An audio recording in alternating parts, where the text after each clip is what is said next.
I can't get the video to upload. But what I think I'm gonna do is get another phone because I need the documentation to show exactly what I'm talking about and how the KKK is working, the clansmen, and with the police officers and stuff, you know.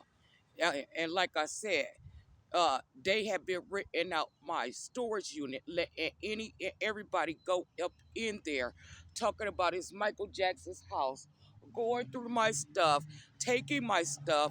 They broke my eyeliner, broke my makeup. They took my stuffed animal that my son gave me.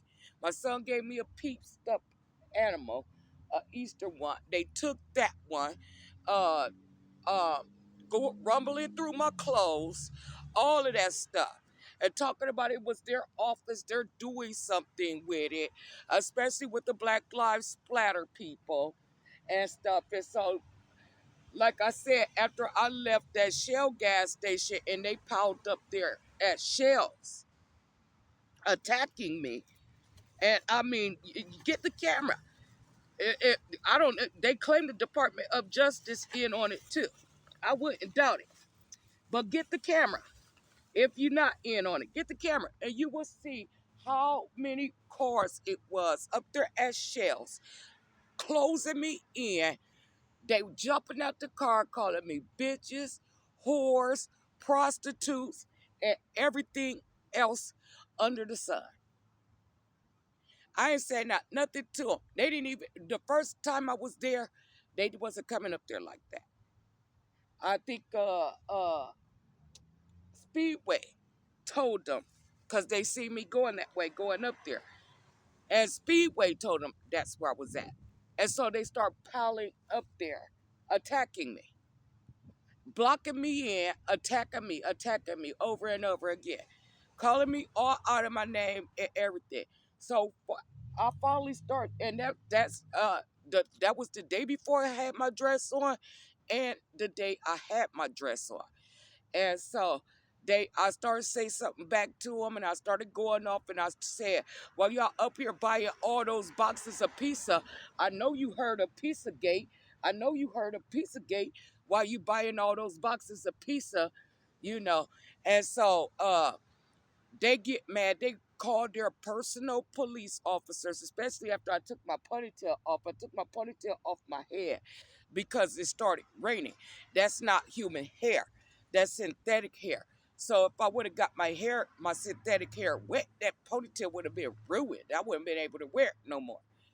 And so I guess they was calling themselves taking pictures too, because this white woman came out of that car lot over there. Over there, I think it was O'Daniels that she came out of, driving a car that looked exactly like the color of my dress, with the license plate number that I wrote in the web pad on the back and stuff. So, they call themselves getting free work because I'm the sacrifice and with CityLink.